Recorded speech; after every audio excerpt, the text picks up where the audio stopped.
There's a dangerous illusion that permeates nearly every personal development conversation. The idea that wanting something deeply, passionately, obsessively will magnetize it into your life. That if you just want it enough, think about it enough, obsess over it with intensity, the universe will respond. But as Owen Hermstring explains in The Law Behind the Laws, this is exactly where most people unconsciously anchor themselves into energetic poverty. Why? Because pure desire, when untethered from a frequency of wholeness, becomes an energetic declaration of lack.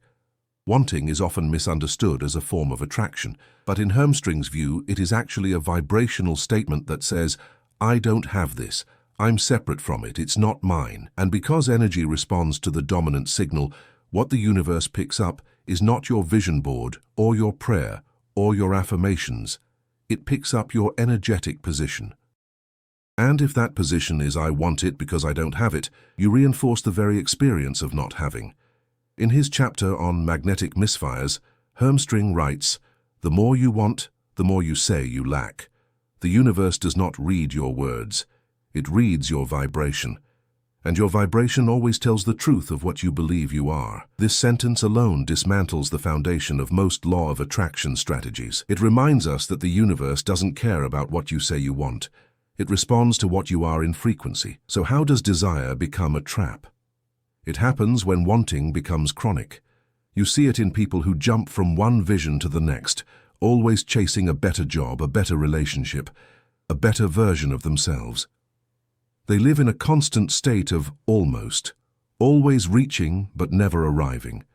Their energetic field becomes filled with projections, not embodiment. And as Hermstring clarifies, projection without embodiment is a hollow broadcast. It echoes into nothingness. In other words, the desire has no magnetic pull because the person behind it is not anchored in the frequency of already having, already being, already becoming. To break this loop, Hermstring suggests a radical shift. Stop desiring and start declaring, not verbally, but vibrationally.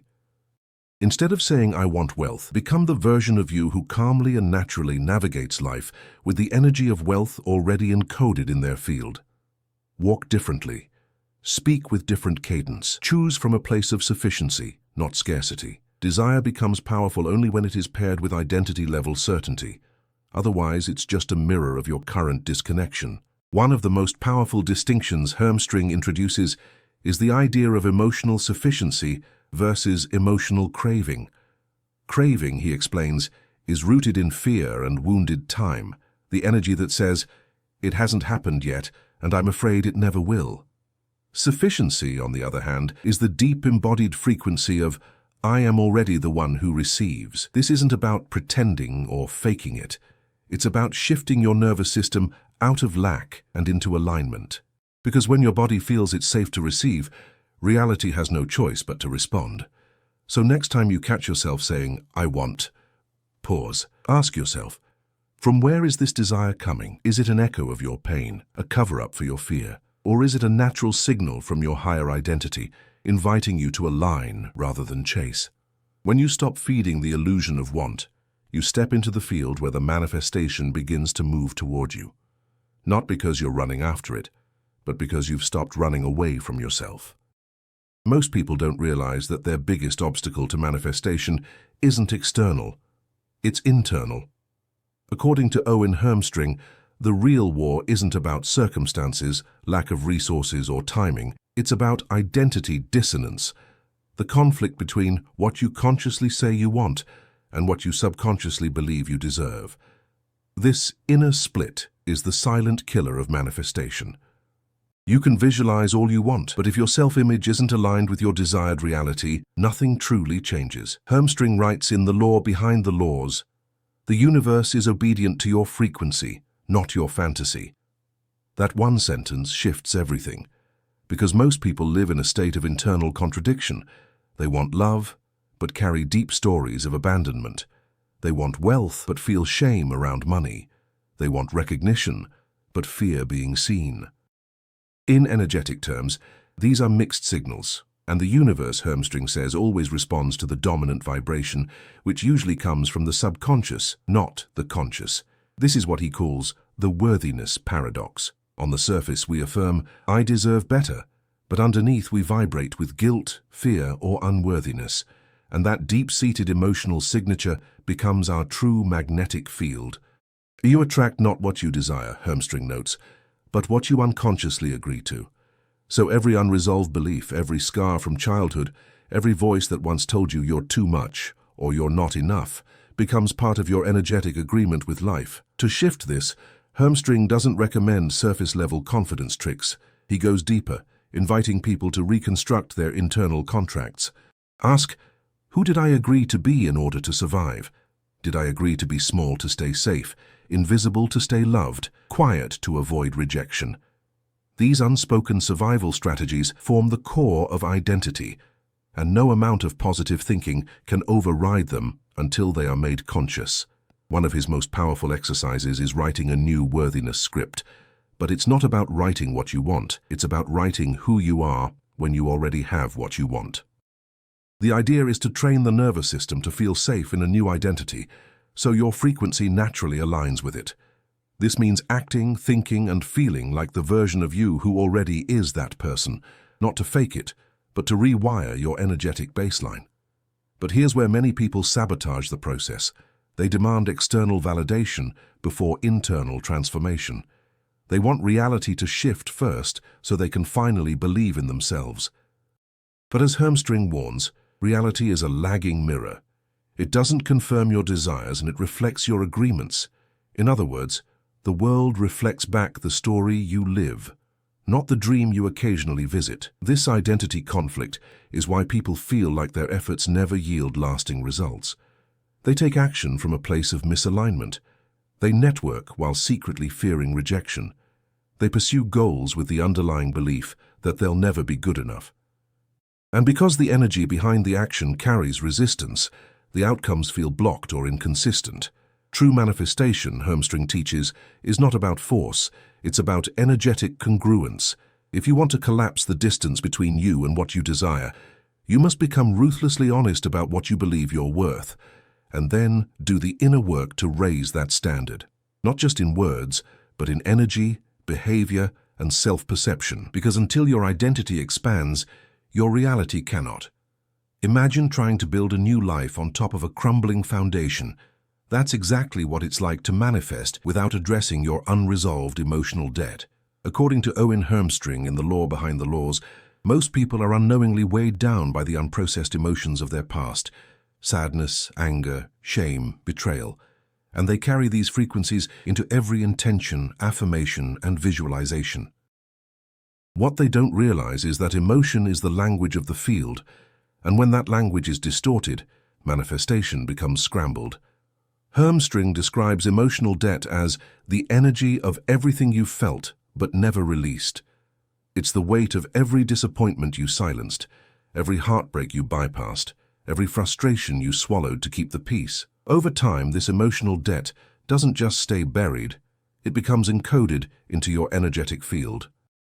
And since the field doesn't respond to what you say you want, but to what you vibrate, you end up attracting from pain rather than power. The shocking part: most of this happens outside of awareness. People assume they've moved on from past experiences simply because they don't think about them anymore.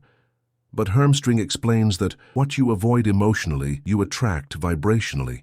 That ex you never forgave, that childhood rejection you never voiced, that loss you never truly mourned, it's all still active in your field, quietly shaping your expectations, reactions, and outcomes. Here's where the frequency trap becomes dangerous. Suppressed emotions don't disappear, they mutate.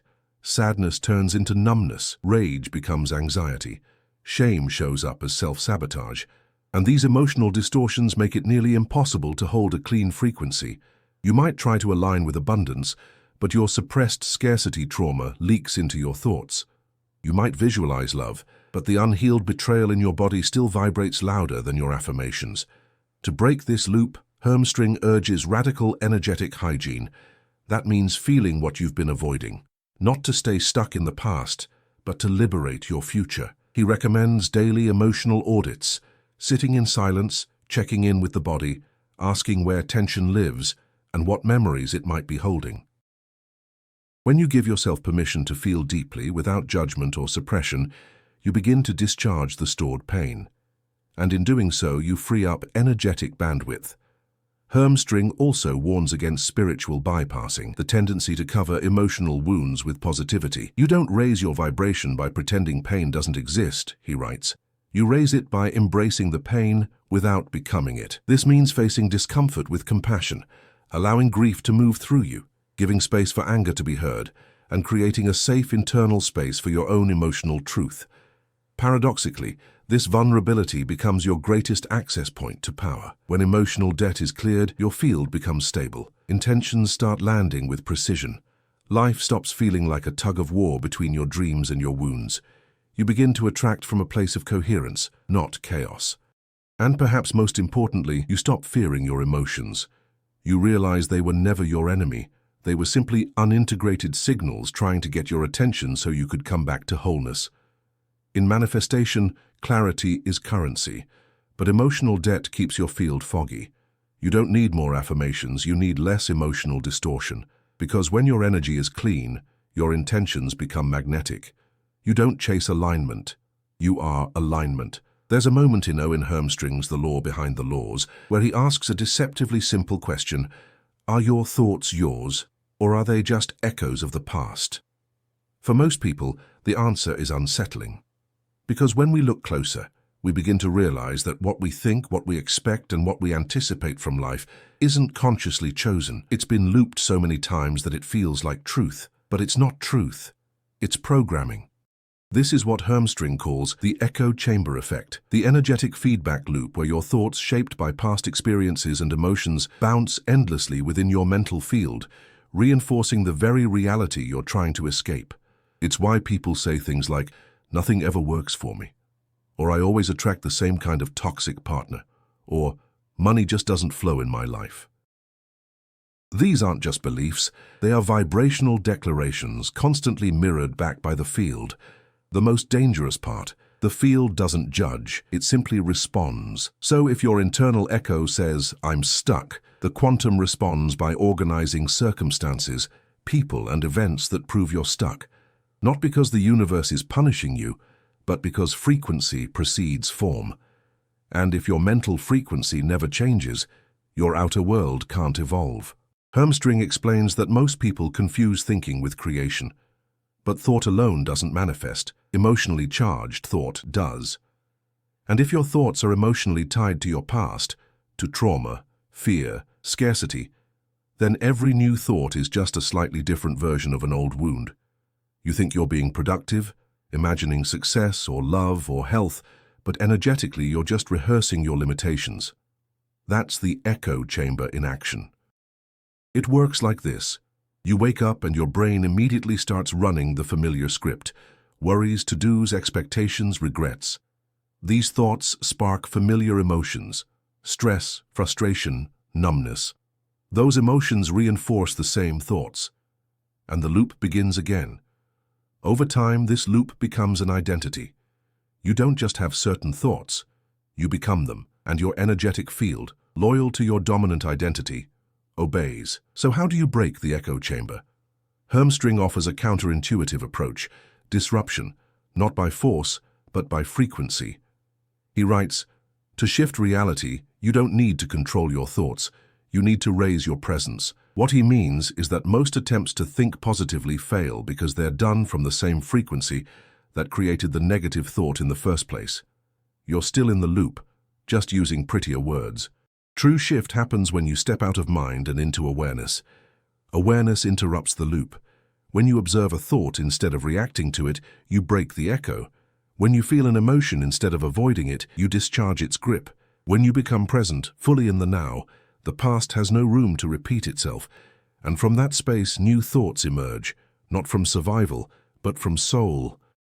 Hermstring also emphasizes the power of non-linear practices, music, dance, breathwork, nature immersion, as ways to shake up the vibrational monotony of mental repetition. These experiences don't work through logic, they work through resonance. They bypass the echo and deliver you directly to a new frequency, and once your frequency changes, the field must adjust. It has no choice. This is why awareness is more powerful than effort. You can't outthink your echo, but you can out-vibrate it. The echo chamber effect is real. It's subtle, seductive, and rooted in decades of unconscious conditioning, but it's not permanent. When you become the observer instead of the echo, you stop repeating and start receiving. Owen Hermstring introduces a striking concept in The Law Behind the Laws that most people overlook. The energy field doesn't give you what you want. It gives you what you match. This mismatch between desire and frequency is not just an abstract spiritual idea. It's the silent agreement you make with your own reality, and it explains why you can do all the right things and still receive the wrong results. He calls it the field mismatch, and it operates like a contract, invisible but binding. The contract says, I want this, but I am energetically agreeing to something else. For example, you might say you want financial abundance, but your nervous system is still wired for survival, fear, and uncertainty. You might declare your openness to love, but deep down you still expect betrayal, rejection, or abandonment. These are not flaws in your logic, they are vibrational contracts signed in the past. Hermstring writes, your field listens to your being, not your voice. That means it doesn't respond to what you say you want, it responds to what you actually believe, feel, expect, and accept. The mismatch happens when the surface-level desire contradicts the deeper-level frequency, and the energetic field, which cannot lie, simply mirrors the truth underneath. This is why so many affirmations fail. You can repeat, I am wealthy 1,000 times, but if your emotional baseline is anxiety about money, the field detects that conflict. It doesn't punish you. It simply obeys your strongest signal. And most often, that signal comes not from your words, but from your inner agreements about what is safe, normal, and deserved. This is where Hermstring's work becomes especially powerful. He insists that you are not attracting what you desire.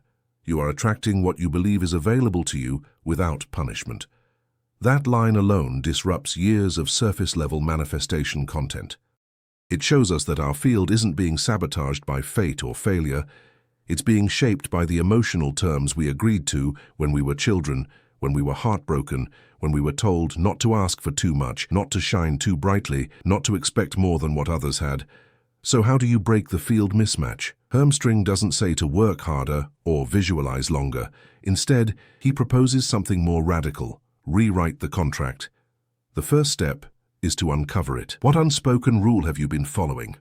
That you're only worthy if you struggle? That joy must be earned through suffering? That success makes you unsafe or alone? These unconscious laws were signed under pressure, usually in moments of pain. They were survival codes, but now they are outdated. Once revealed, these codes must be gently replaced, not with forced positivity, but with aligned frequency. That means you don't need to fight for what you want. You need to become the version of you who no longer resists having it. That's where alignment happens. When your nervous system, identity, and expectations are all in sync with your desire, the field finally opens. There is no more mismatch, only magnetic flow. One passage from the book illustrates this with clarity.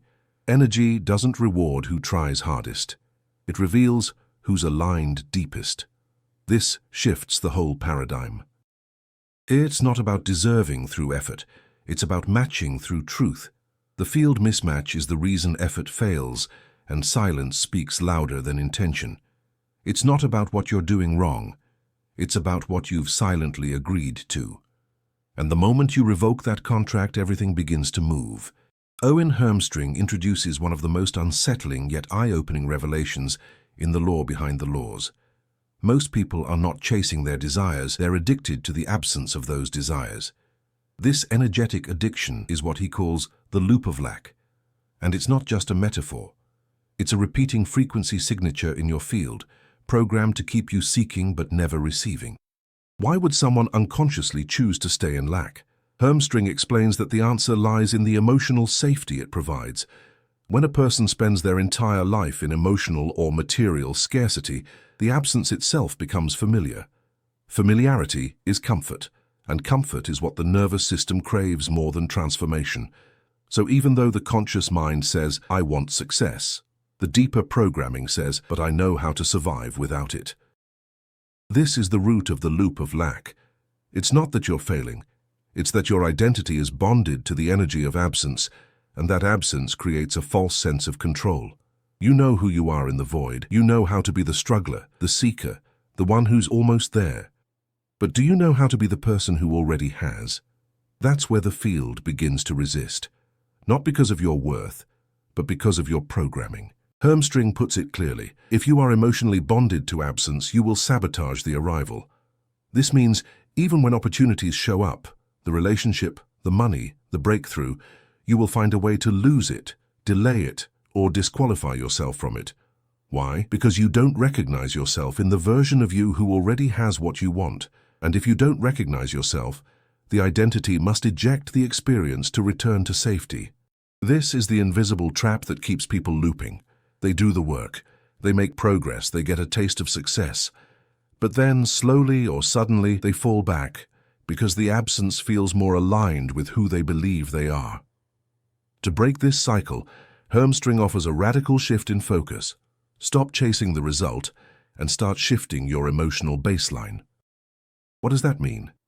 It means your job is no longer to achieve the manifestation, but to become emotionally safe in its presence. You must normalize the feeling of already having it before it arrives. That's the only way the field can hold it when it comes. This is not toxic positivity, it's frequency familiarity. If you've spent 20 years in lack, your nervous system doesn't yet know how to digest abundance. It will reject it like a foreign substance. So your work is to acclimate your field, not through fantasy, but through slow, grounded repetition of new emotional truths. I can have and hold. I am safe in the having. I am no longer addicted to absence. Hermstring writes, when the field no longer vibrates to loss, it no longer needs to recreate it. That line carries a quiet power. It tells us that the field isn't cruel, it's just consistent. When your frequency changes, your outcomes must follow. This loop isn't broken by force. It's broken by frequency fluency.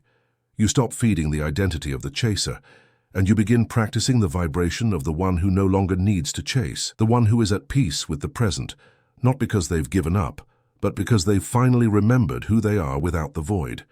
In the final pages of The Law Behind the Laws, Owen Hermstring presents a powerful message that many overlook. Transformation does not require more effort. It requires energetic closure. What continues to sabotage your evolution is not always what you're missing, but what you refuse to release. The energetic field you emit, your reality generator, cannot maintain alignment with both the new identity and the old attachment. One must collapse. This is where Hermstring introduces the closure code. It's not a ritual, not a trick, not a chant. It is a decisive energetic process where you revoke access to anything in your field that no longer vibrates in harmony with your next becoming. That includes people, beliefs, stories, behaviors, and even dreams that were forged in past identities. If it was born from survival or self-abandonment, it cannot live in your field of freedom. He writes, what you haven't consciously unplugged from, you are still unconsciously feeding. And what you feed, you create. This explains why even after years of self-work, people find themselves repeating old patterns, because the loops are still energetically open, and open loops run energy. The closure code demands courage, not because it's violent, but because it requires clarity. It asks you to look at your life and tell the truth. What am I still keeping alive that is no longer me? What emotional contracts have I never closed? What dynamics do I still participate in because I'm afraid of what silence might bring? Most people aren't blocked by lack. They're blocked by loyalty. Loyalty to past versions of self, to inherited patterns, to unspoken agreements that say, I'll keep playing small so others feel safe. These contracts must be ended, not in drama but in decision. Hermstring teaches that closure doesn't require a conversation, it requires a command. And that command is internal. You say to your field, this is no longer who I am. This story, this energy, this version, I release it now. I call back my power from it. I am not here to sustain what was. I am here to transmit what is becoming. Once that command is declared, not merely as words, but as a cellular knowing, the field adjusts. That's how manifestation accelerates, not because you asked more clearly, but because you cleared more space. Your reality does not respond to your words, it responds to your capacity, and your capacity expands when you end the leaks. Hermstring explains that people mistake closure for trauma. They think saying goodbye is pain, but the real pain is in carrying what no longer fits. The real trauma is staying energetically fused to dynamics that shrink you. Closure is not the wound, it's the medicine. He leaves the reader with a haunting truth. Your next level isn't waiting for you to prove yourself. It's waiting for you to unplug from what you've already outgrown. So the final step in escaping the frequency traps is not about doing more. It's about letting go, ending the story, deactivating the contracts, releasing the identities. When you do this, the field doesn't just shift, it opens. And in that openness, you finally receive what could never land in a space filled with outdated noise. This is the secret that explains why so many efforts fail, not because you didn't believe, not because you didn't try hard enough, but because you never ended the agreements with what was. The moment you do, you begin living as the frequency of the outcome, and reality has no choice but